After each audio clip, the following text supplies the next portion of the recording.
in their own stories, the hunter will always take the credit. 1976, June 16, was the day that the world remembers as where young black South Africans lost their lives due to the massacre that happened in Soweto. It is now known as the Soweto Uprising. At the end of this conversation, I'm hoping that you'll be able to get to know what the truth is, what the facts are. And my guest for today is one lady who was part and parcel of that march that happened in Soweto. She is the lady that appears on the famous Zima portrait, where Hector Pieterson's lifeless body was carried. She is known as Hector Pieterson's sister, and that's all that her life has been known to be.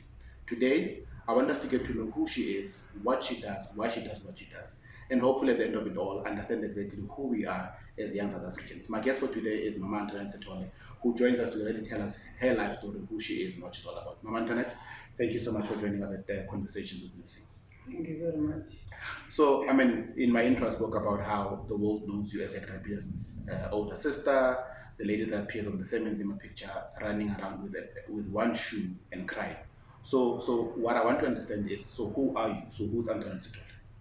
Antoinette Sithole is a girl who grew up in White City, Chavavu. I'm very humble and I'm very understanding and I'm a natural. Okay. A true mother of nature. So, I mean, so you were born in White City, Chavavu in Soweto.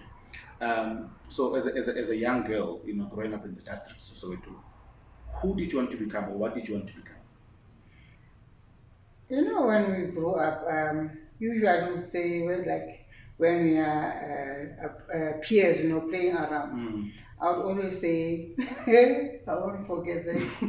I want to be married by the son of OK Bazaar. For those that don't know, OK Bazaar is a supermarket outlet. I think it's now called OK. Yeah. It was called OK Bazaar. Yeah, it was a supermarket. Yeah. Actually, yeah. No, that's like playing with our minds. You know, we knew very well that won't happen.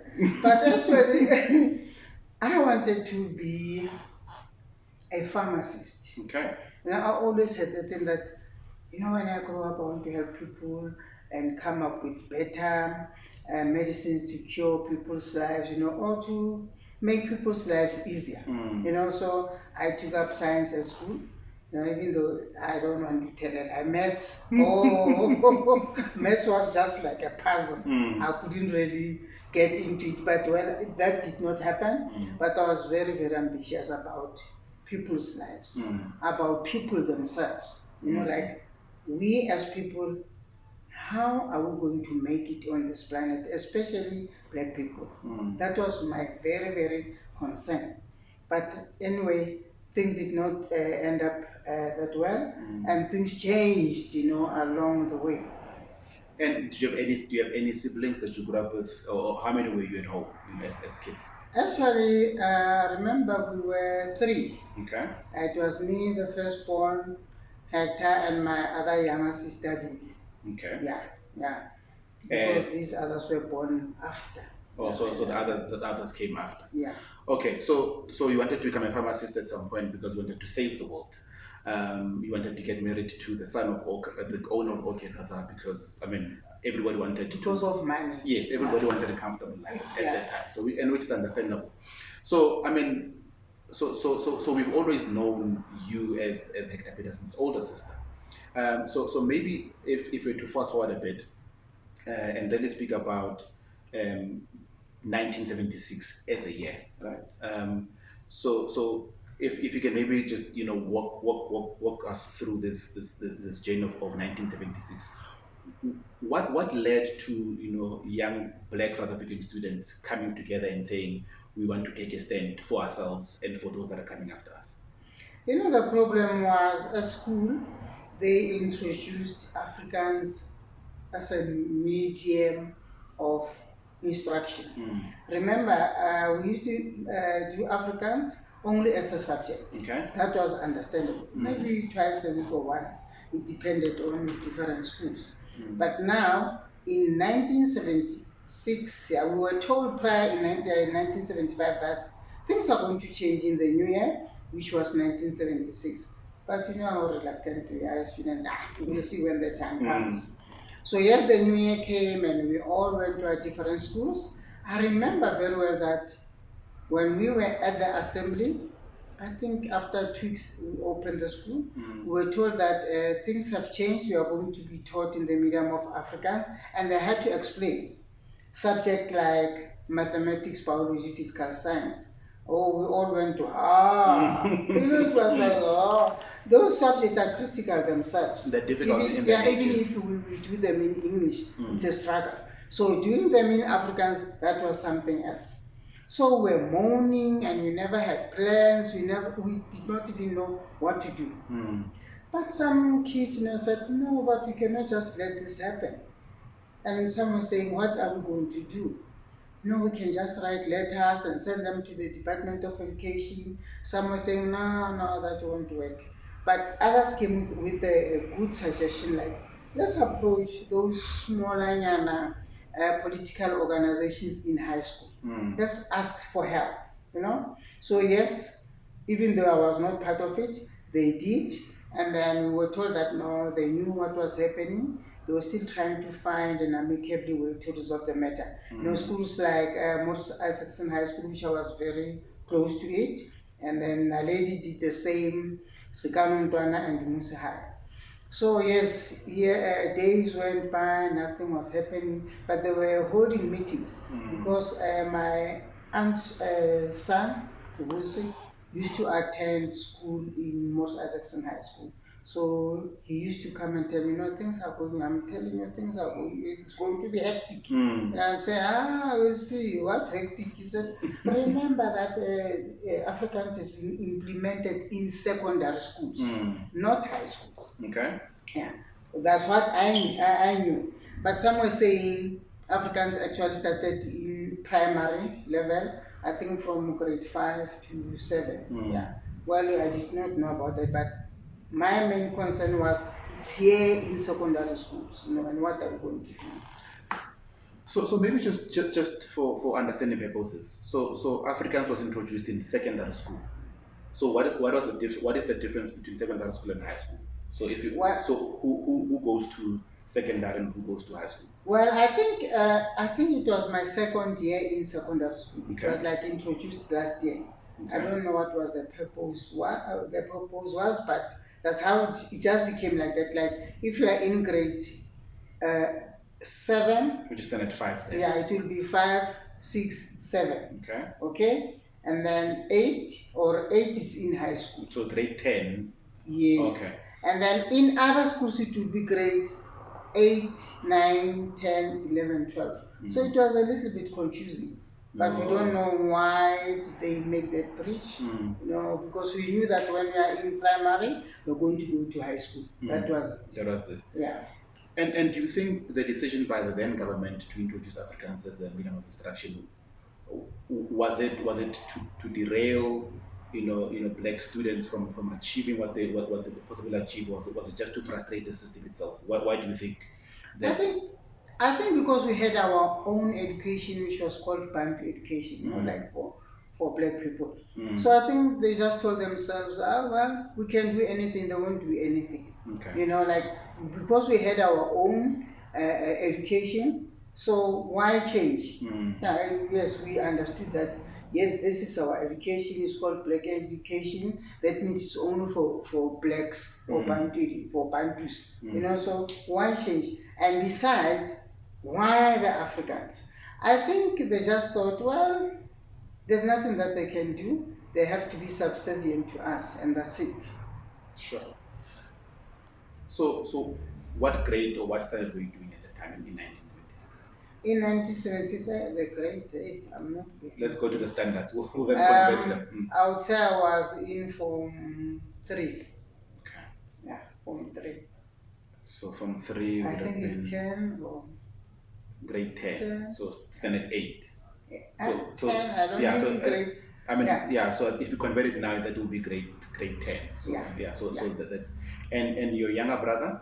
My younger brother was in primary school, Tsepeng, and he was doing grade 4. So he was doing standard 4, which was grade 6 at the time. Grade 6 in today's language. Yes. Yeah. Okay, so now schools open. So 2 weeks later, you get informed that Afrikaans is now being implemented even though it was not clear whether it was implemented at secondary or high school, but we knew that this thing was happening. So then students started having their own little conversations in their own little corners. When did these conversations then move to people being mobilized? At what point of the year did now this thing start becoming a serious thing? Actually, some were saying it's better if we choose June, because remember that during the time, June, it was like we are writing our June exams. That means that's why it's like there's this another word for exams. I forgot, but maybe I'll remember. Like June was very critical. That's why you find out how have you coped from January to Up until June. June, Like so, yeah, I forgot there is a name, aptitude test or something. Okay. Yeah, but that's why you can test yourself whether you are going to make it in December or not. So it was very critical. Those were very important exams. So where some said you should target those who mustn't write those exams. And besides, remember that even at school, doing Afrikaans, it was so hard. Teachers themselves, they could not teach Afrikaans. They had to do the referrals, like from English to Afrikaans. And because they were not masters of Afrikaans, It was a we feel struggle. that yeah, we are playing. Because that was going to be my next question, right? To say, so now we know that Afrikaans is being introduced in schools. So the people that are supposed to be teaching this, to be teaching you in Afrikaans, one, are they black teachers or are they white teachers? If they are black teachers, do they know the language themselves? So that was my question to say. So who are the people that were now starting to, teach you Veskende and any other thing that you could think of? Did they understand the language themselves?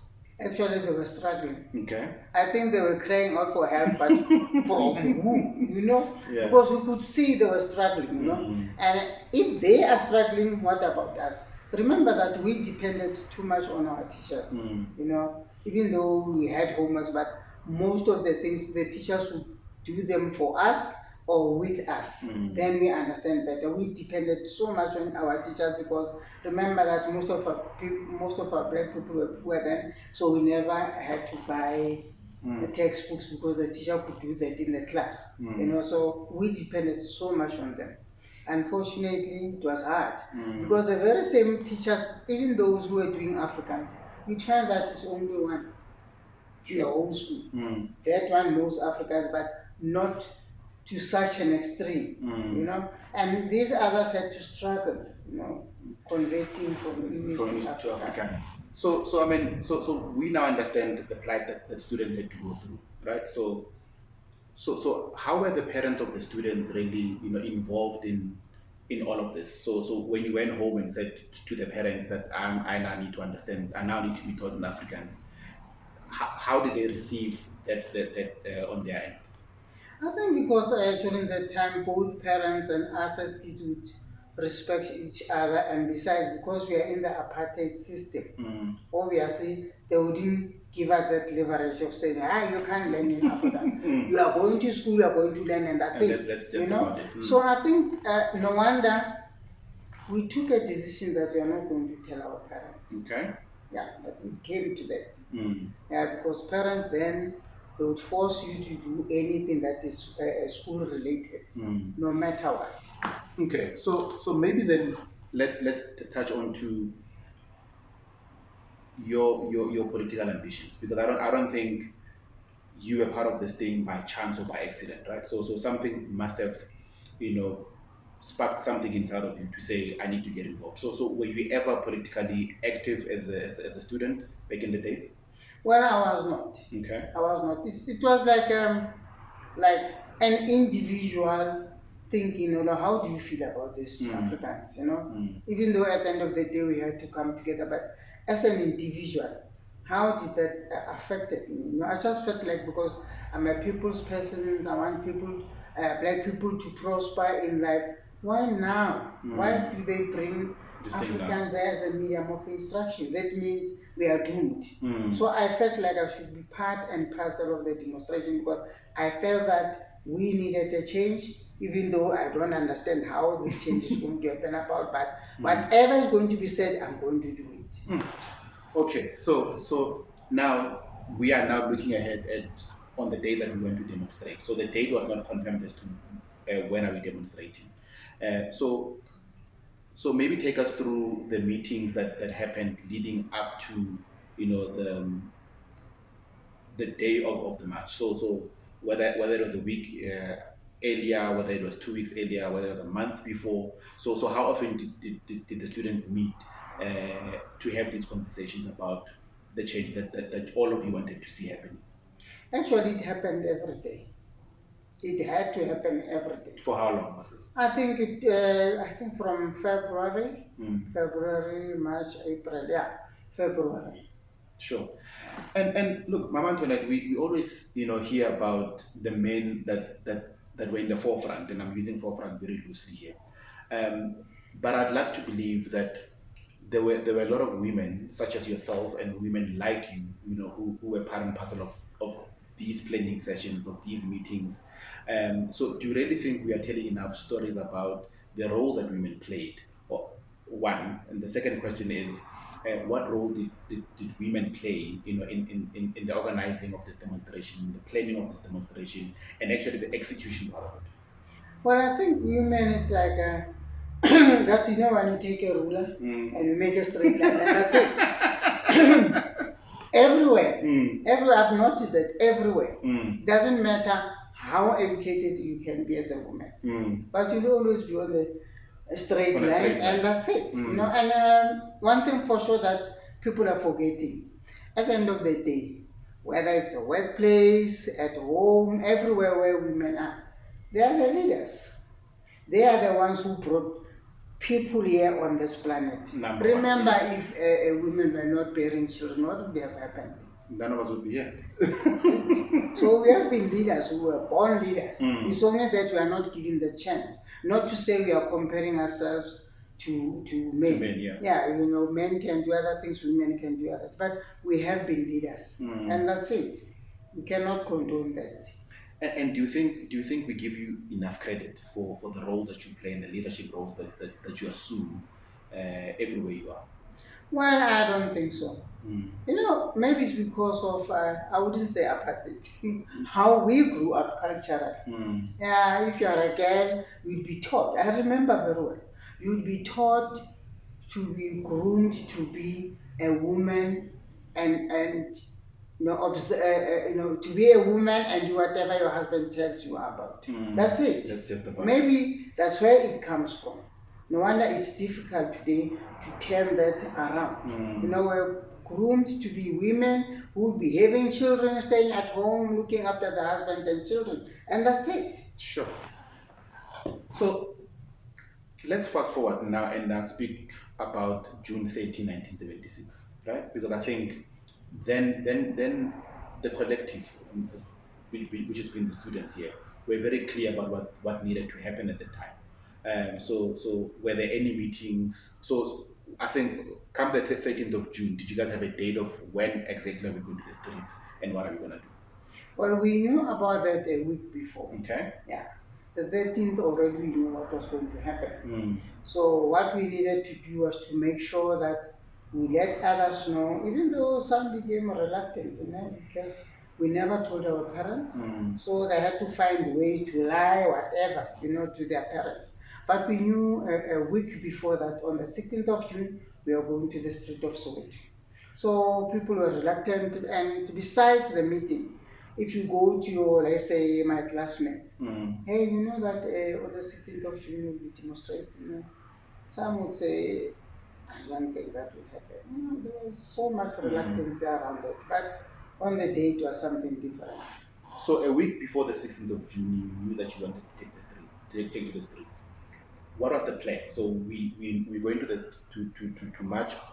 What are we gonna do? Are we taking weapons? Are we just going to march peacefully? Are we going to fight? What was the plan? Already we knew what was going to happen on the 16th of June. That means Morza Jackson High School will take schools around the vicinity there. Okay. Naledi High, same thing. Sekano Ntwana, same thing, and Nnusi High, same thing. So we were going to come like from different parts of Soweto, focusing in Orlando West. Okay. So even us at the school, we knew very well that we are the first one to be collected by students from Mos Isaacson High School. We knew that. Everything was planned like you wouldn't believe it. So we are going to march. Is it a peaceful demonstration? And what is the objective of this march? So we take to the streets to do what exactly? Actually, we were not going to fight anyone. All we wanted to do was to convey the messages that we wrote on our placards. That's it. No, that was the main thing. We knew that media is around there in different forms, either from radio, even though we never had televisions, either from radio or newspapers. So we knew very well. And the other plan was, it doesn't matter whether you came from the side of Mos Isaacson High School or Musi High, but you must pass through police station. That's another way of conveying the message. So what was the significance of walking past the if we pass through the police station, we have our placards. Obviously, police will come and say, hey, what are these kids doing? They read, and then maybe they phone their superior or whoever chief that day. Children are passing here, they're singing the slogans, and they've got placards, and the message is this and this and this. That was number one. Okay. We knew very well what we were doing. Very smart. We knew very well. So was there an age group? Was there an age limit in terms of if you are 10 years you can't come, if you are 100 years you should not be here? Was there an age group, or was it this was a match for all students that were involved? Actually, yes. Remember that we at secondary schools, we were the one who had a problem. So we approached high school students to help us out. Okay. So what they did, they planned everything. And even on the day, they had to accompany us to the streets, following and reminding us, by the way, we from Mos Isaacson High School, we take Tisili, and from Tisili we're going to George Tabe or wherever on the way, so the way it was planned, it was marvelous. And the turnout was so good. Everybody felt they should be there. Yeah. So now you've congregated, you've walked, and you've congregated at an assembly point. So I'm assuming then the cops came, and then there was. So now the cops came. Then what happened? Maybe let me not try and preempt what happened and really ask who the person was there. Actually, we were using main streets from like all those who are in Nale or wherever, but we're using main streets. But at some point while marching, our leaders would just tell us, no, we were told that police are around, so let's not provoke them.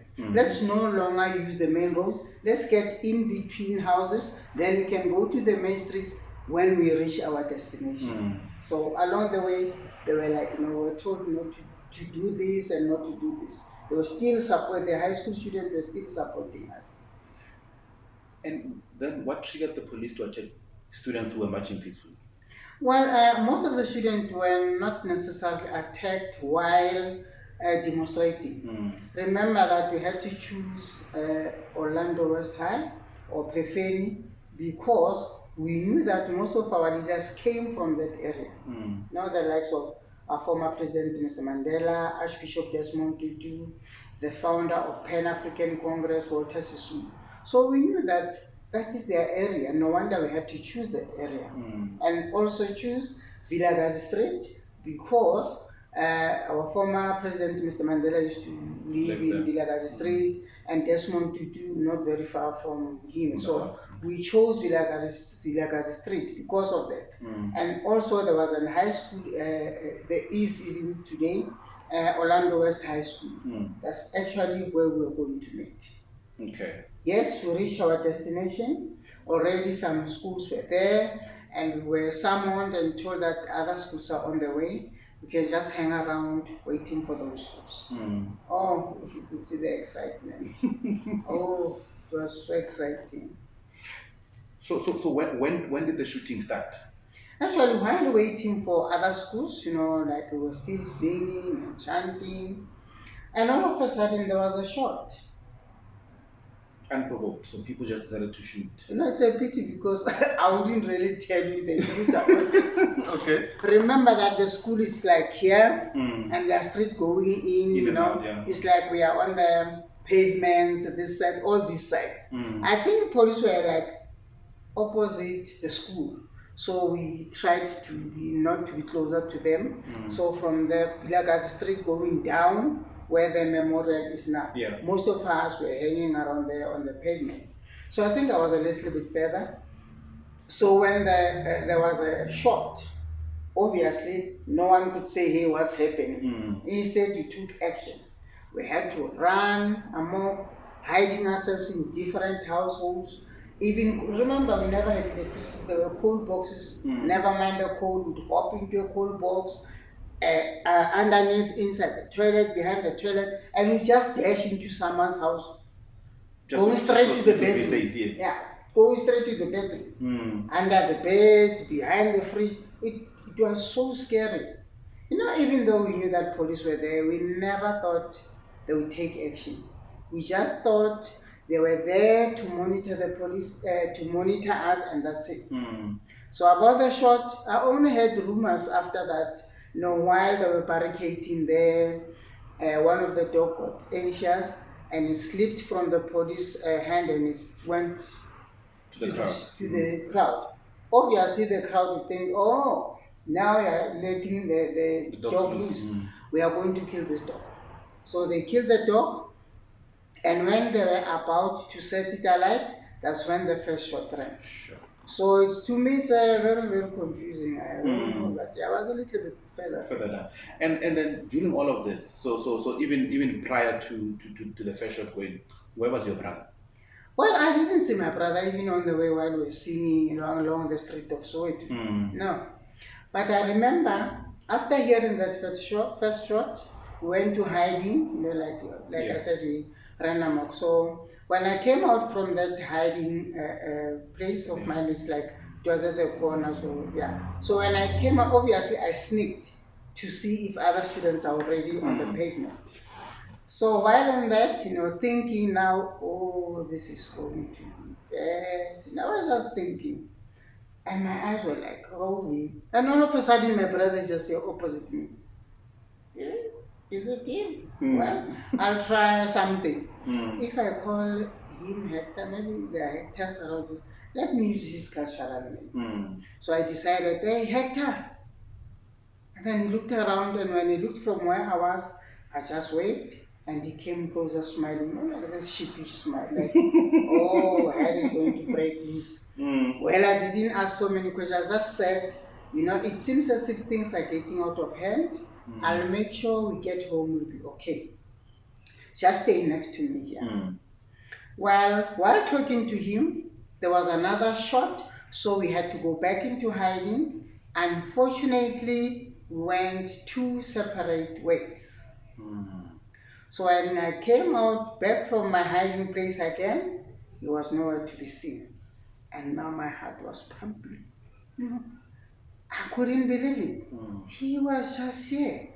Or maybe he's still hiding because he's afraid. Let me just be calm and, no, wait. Well, I looked around, he was nowhere to be seen.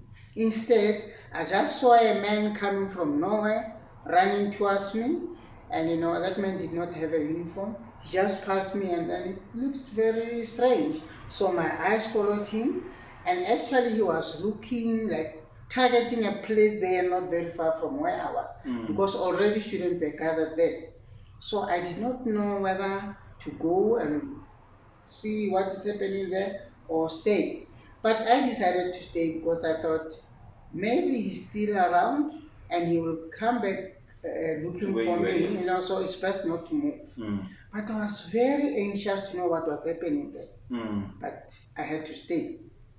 Yes, my eyes were glued there, and that man just went there, and now that there was a crowd, he just pushed these other students, and then all of a sudden, you could see he was struggling. And as he was turning around from where I was, because that was I was next to the short street. I could see the shoes and I said, that is Hector's shoe, no matter what. Luckily, he was coming Towards to you. where I were, I was, so I had to wait for them and then followed them, and I was on the way asking, "Who are you? I saw you passing here. Who are you, and where are you taking my brother?" No, that man never said anything. He just kept on running. Then I looked at my brother. I saw blood coming out of the mouth, like it was a blood with foamy blood. Then I said to this man, "Hey, who are you and where are you taking my brother? Can't you see my brother's head?" He never said anything. And all of a sudden, a car just stopped in front of us, and one lady jumped out of the car, introduces herself as a journalist, and said she can help us. So as that man was about to put my brother in the car, he said, "Oh, he's dead." Wow, I couldn't believe it. I cried, I kneeled down like I'm bleeding. You are not telling the truth. So the lady who introduced herself as a journalist, and I only realized later that it was Sophie Time, said, "Well, we are not the one who's going to tell us. Let us take him to wherever, clinic or hospital. We will confirm when we get there." Luckily, the clinic was just in front of us. So when you got there, you could see now the doors are closed. It looks like the clinic is not working. Operational, yeah. No, but I said, no ways. So I had to knock, bang windows, doors, asking for help. And one white doctor came out. He just opened the door and took my brother out of the car inside the clinic, and I had to follow the doctor. And I remember very well. When you enter the clinic, there's always a big watch on the wall. When we got there, it was exactly 55 minutes to 8. So that's 8:55. Okay. Which is 5 to 9 Only in the one morning. minute, actually 59. Only 1 minute to be 9 o'clock. 9 o'clock, yeah. I remember when I entered, I just looked at the watch. And the doctor just told me that, well, I checked, but I couldn't do anything. And only then I think he realized maybe it's a relative. And he said, "Are you related?" I said, "It's my younger brother." And the doctor said, "Oh, there was nothing I could do." So I just stood there, the clinic. Remember, I did not know that area very well. So I decided to go next to the window, and I looked through the window. Outside there, it was another chapter. Not trying to calm myself, what am I going to do? No, to make my mind work. I'm telling you, students were now looting vans. Usually in Soweto, in the morning there are delivery vans, bread, milk, whatever. Yeah. So some of them have been looted. And I remember one colleague of mine said, "Hey, what are you doing by the thing?" He had like a 3 kg French polony.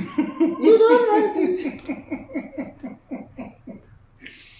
When I only laughed after some years, when I recalled it, yeah, I just looked at him. Now my mind became so confused. And while trying to think, oh, there's a van coming rolling down from my right hand side. And when I look at the door, there was a writing like a Western Board Administration. We used to call them RAP office, something like that.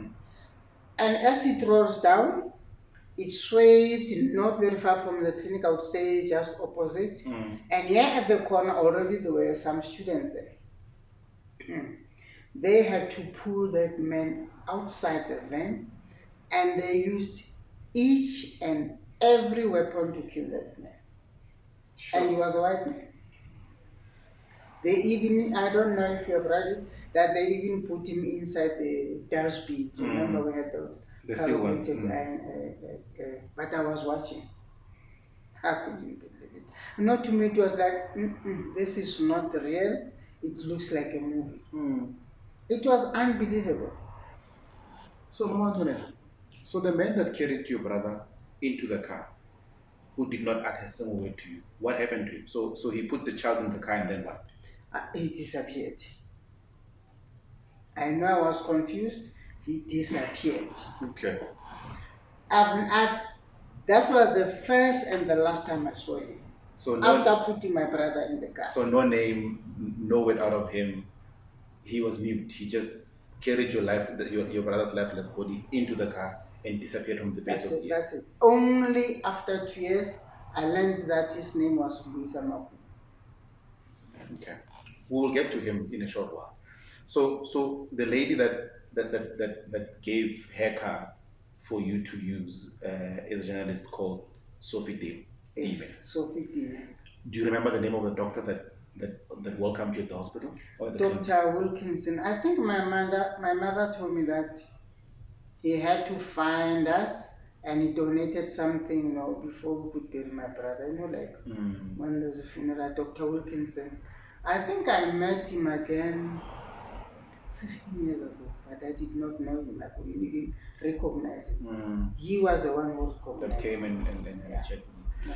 So here you are looking outside the window. Now you are seeing a different type of a struggle that's happening outside. So people are now beginning to loot and people are getting killed.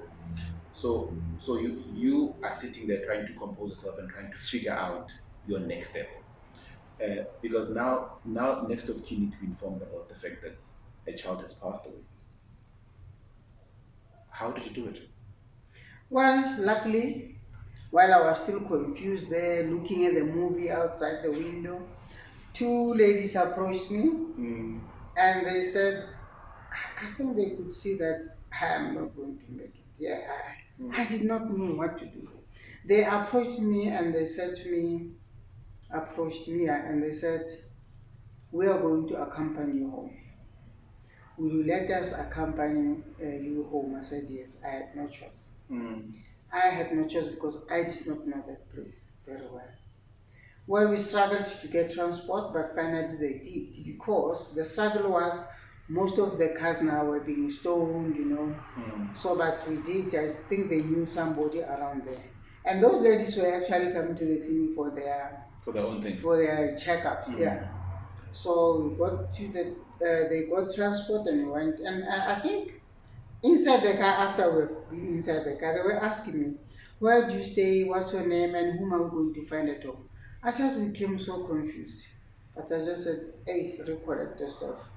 Then I remember what they asked me. I said, well, I'm staying with my granny, but we can go to my mother's place. It's in Midlands, Zone 10. And I would tell her that, no, no, no, no. Let's go to my granny's place. No, I just thought my mother would not handle it. No. Let's go to my granny's place in White City. So I said, well, I'm confirming we are going to my granny's place. So I went to my granny's place, and I remember it was Wednesday. And every Wednesday, my granny would hold like a society meeting where they contribute, and one lady would go and bring them. So I just thought the ladies would be there. So my brain would have strength. So when you get home, you know what she did? Oh my goodness, what has she done? This one is very, very naughty. Were you famous for being naughty as a little girl? And he even said to my mother one day, you must check this one underneath. If she's Maybe not it's a got boy. two things. The way she's so naughty.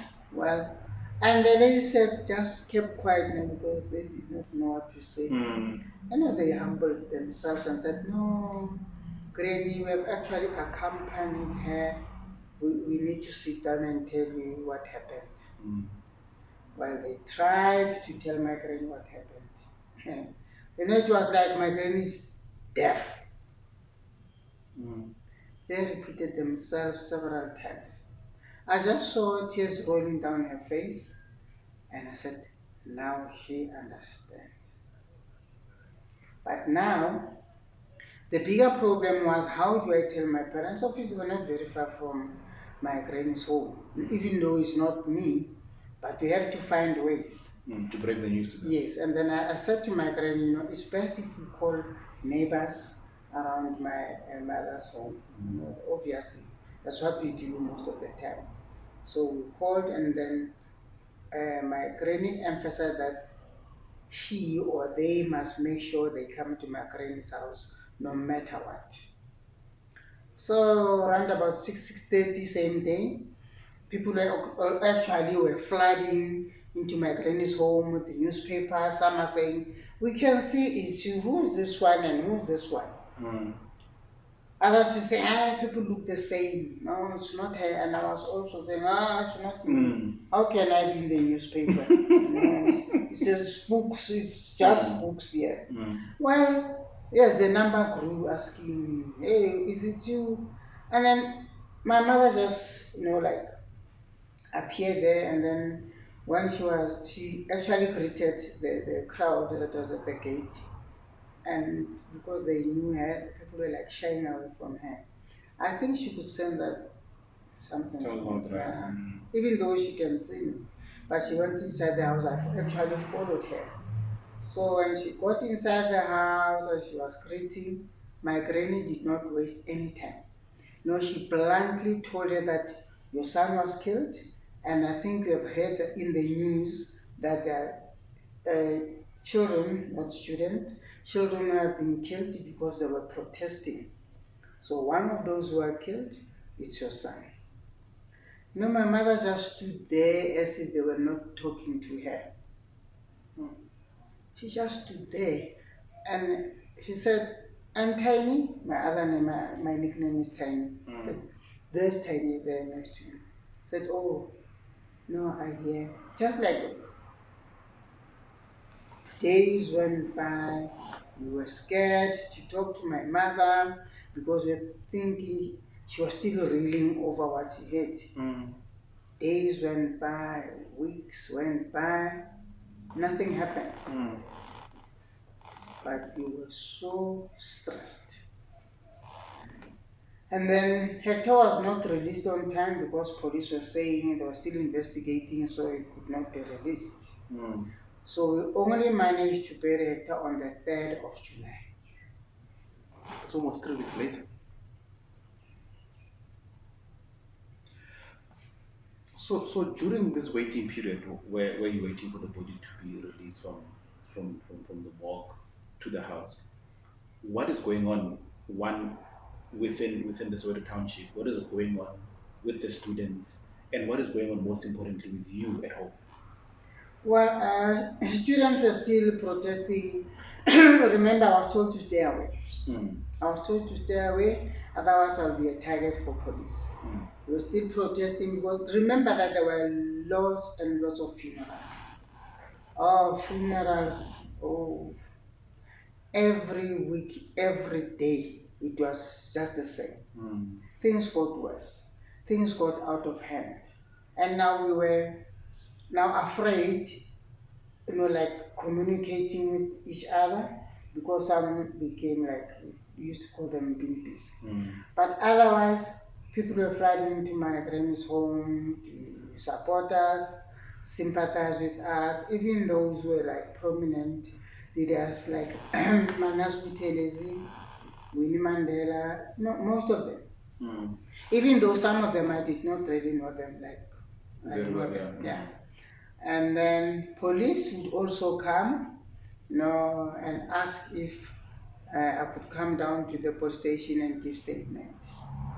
And my grandmother knew Afrikaans very well. She was a royal teacher, standard 6, standard 6, grade 9. Grade 8. Yeah, so he was a royal teacher, so he speak fluent Afrikaans.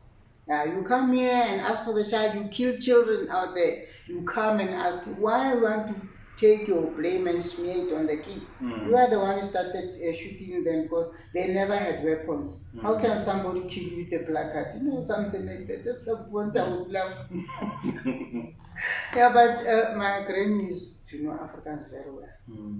So she would always stand in for me or stand up for me and say, hey, she's so traumatized. She can't even talk. We're having problems as we speak. We don't know whether she's mentally disturbed or not. Because already I had a tip that if I'm arrested, I won't be able to survive in whatever police station or prison. So somebody suggested, no, you must make as if you are mentally disturbed. Ooh. I'm telling you, I played that role. Oh, I mastered the role. Yeah, because when police come, sometimes I'll be next door. And then my grandma said, no, she's not here. And she's supposed to go and play with other kids. Meanwhile, I'm next door. And then police asked me, when people come to sympathize with us, what are they saying? I said, I don't know. Remember my child. I won't know. I can hear them singing, praying, and that's it. And then they'll show me pictures. Did this woman or man come here? How would I know? Because I was not here. And you know this one, who's this one? Nah, not this day. Why are you asking me? I said, no, it's really my dad. Oh, she's so beautiful. I really did not know her. Wow. You know, I loved that part. Oh, I love that part. Yeah, making myself as if you're not right. Yeah, but it worked wonders. So, so jokes aside, then, so how did the passing or the death of your brother affect you? Because I mean, you literally saw your brother's lifeless body being carried in front of your eyes. So how did that affect you back then, as a child and as a student? I had so many questions. Why did police open fire? We were not fighting them. So, what was the main purpose of opening fire? Because we were kids to them. And remember that some of the police, the children, were also in the demonstration. So I had so many questions and less answers. So I told myself, who's going to give me answers? I might as well not to forget, but I am very, very worried. So remember that in the location, people come from churches, organizations, they would always be there, to sort of like counsel you, be there for the family. That helped me a lot. That helped me a lot. But I had that anger, like, why did they open fire? Why? No, I even thought they should have called the fire brigade and then get the water and splash us. We would be playing, nobody would get hurt, even though it was cold. But when it was my thought, it was too late. So did you go back to school that year, or did you then decide I'm gonna stay at home and just recover from all of this? Well, I had to stay at home because my parents, my grandparents were very watchful. Said no, we don't want police to get you. We might be the next victim. So then I stayed at home. I didn't even attend funerals around that, even meetings. So I stayed at home. I think for the rest of the year. I remember it was June. So the following year, well, yeah, I was going there and there, but most of the time I was told to stay away from the streets. Okay, so June 76 happened. So people lost their lives. So you had to stay at home for the remainder of the year. So 1977. So you go back to school, right? So how was the mood then? How was the education system then? Had it changed somehow? Did the 76 March almost change the landscape of education in Soweto specifically? Remember that even after children were killed in 1976, like until the year ends, when getting to 1977. Remember that during the year after, Desmond Tutu was the one who was pleading. So many organizations was pleading with the government. So when the new year came in 1977, things were back to normal as if nothing has happened. But people were hurt. You can imagine. People were still angry. We have lost so many brothers and sisters and forgot.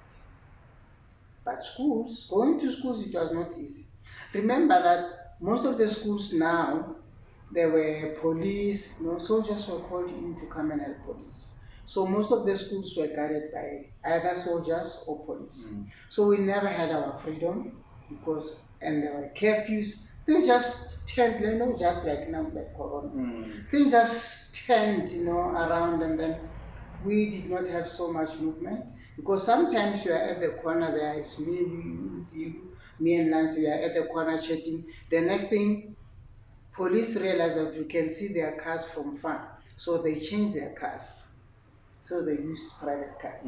So it's us there at the corner chatting. The next thing, two of us are dead. The car was passing, but two of us are lying Just died, dead there. That's how most of the people were killed also. And the one who is left, don't ever say you'll explain that you were at the corner chatting. Instead, the community, because of what was happening, they'll say, no, you sold our brothers. Yo. Or it became worse. So now the system started implementing divide and conquer strategies. So where they would make you fight amongst yourselves. Yes. And some even became spies, and they became spies, and some of them were taken. As soon as the police realized that, oh, now they know you are a spy, they're taking you out of the country. And what I still remember is that it became a two-way.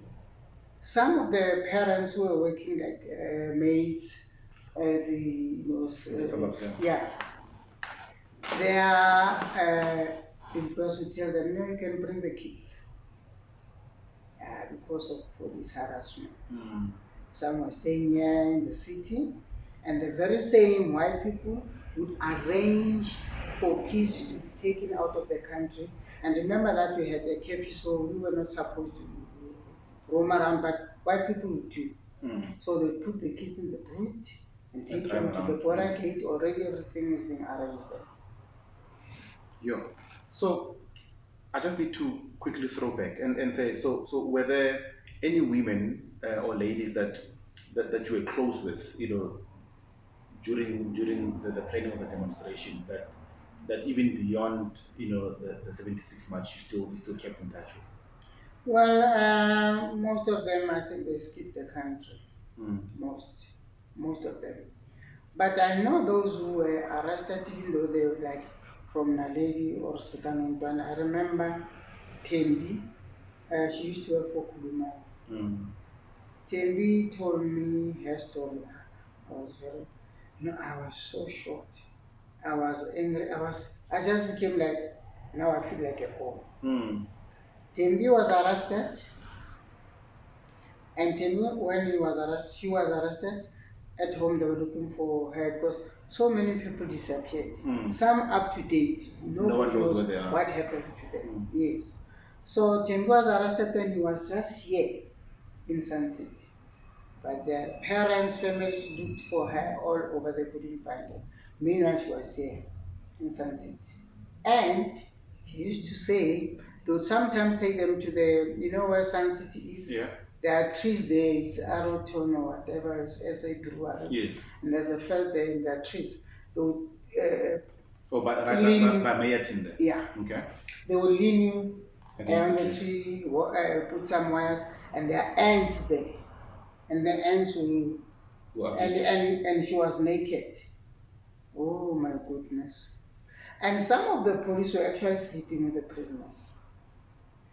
I think those they don't even want to talk about it. No wonder you can't get stories, the raw stories. Out of people, yeah. Sure. Okay. So let's throw forward now, and not open old wounds. So you then complete your standard 10 and your matric as it's now known. So what happened after that? So you then went through school, and then what happened? Well, actually, I went back to school in 1979. Okay. Yeah.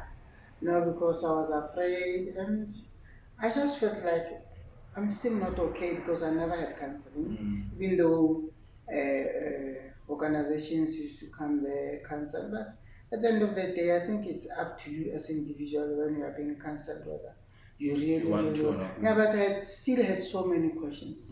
But at the end of the day, I just one day said, well, nobody is going to give me answers. I might as well accept what happened, and move forward. And again, something just sprang from my mind like, well, maybe I was left behind for a purpose, so let me accept.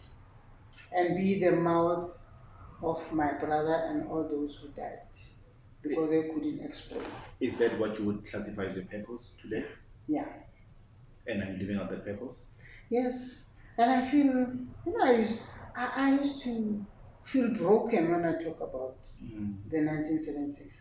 But as time unfolds, because it seems like it's part of me, I cannot shake it off. So I became so honored. Like, yeah, I know it's strangers, but I became so honored. But it used to break me. And I said to myself, it either breaks me or I'll continue doing it. Yeah, that's it. So, Mama Antoinette, if you look at what the class of 76, wanted to achieve, which was to almost change the fate of education, right? And really, fight against the injustice of the apartheid system.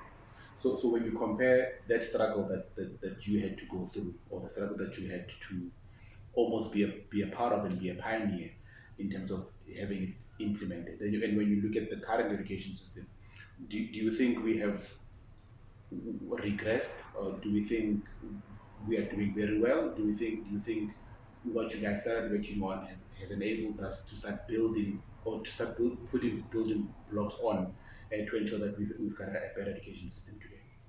Actually, our aim was, if it's not for us, it will be for generations to come. But we need to unlock those doors.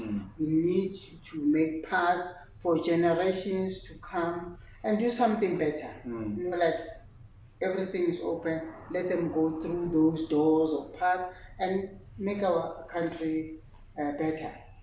Unfortunately, things change. Yeah, that's unfortunate because things change.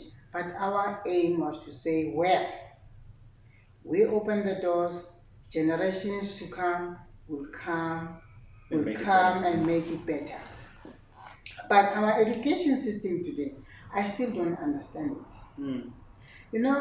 Apartheid was very hard, even though we were like immune to it, we never even felt it. But now, our education system, and the very same people who are in education, actually, they know what was happening. They also learned apartheid or bad Somewhere there. education. Yeah.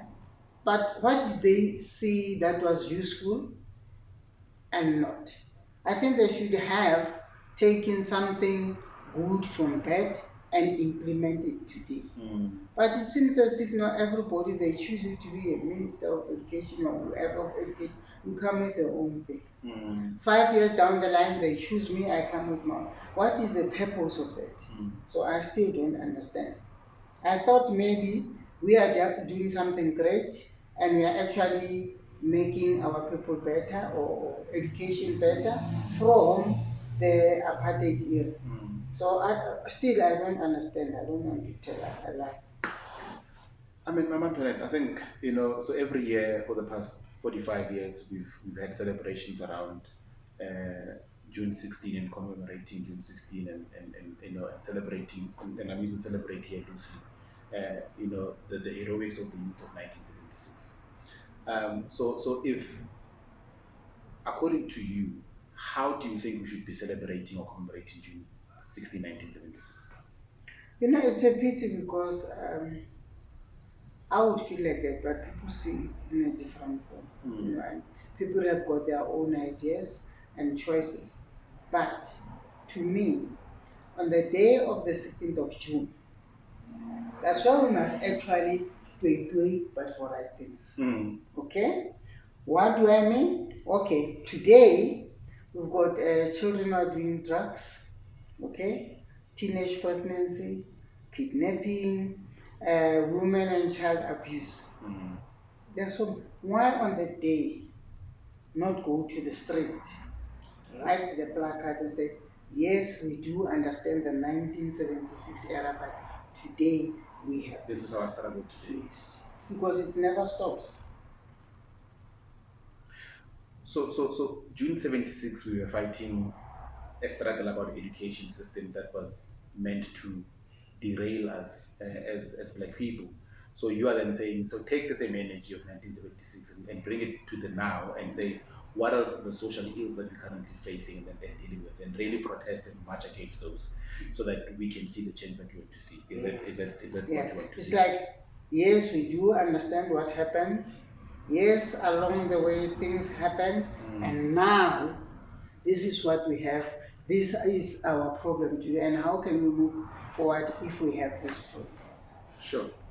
Mama Antoinette, you and I can talk forever and a day, right? So I think for me, my question to you is, so now that you have lived, through ages and eras, and you're in your 60s today, and you've really taken us through the journey of who you are and how things in your life unfolded. So with us being here today, when all is said and done, and we leave this earth, how would you want people to remember you, or what would you want people to remember you for? Well, it's difficult to say. Very, very difficult. Because people who knows me now, I remember Choman Choman was my teacher at school. And then she said to me one day, you know, when I tell other children that you were so naughty, it was uneasy. Because today you're a different person. Well, I just made myself serious, but I knew what he was talking about. Well, I think to me it's like I want to be remembered by, yes, I'm carrying the torch, still carrying the torch forward, and embracing my brother's legacy. I know as time unfolds, history will be like history when we were in the apartheid era. Yes, people know about apartheid because it seems as if there's nobody who's talking about what was happening during that time, it's like somebody's reading the book, and after reading the book, he throws the book And they away. forget what they read. Yeah, so I am here, I'm carrying my brother's legacy, and not only him, but all those who took part in the 1976 uprisings. So it's up to people where do they categorize me. But I'm passionate about it. I always pray every day, oh God, please spare me. I haven't completed my mission.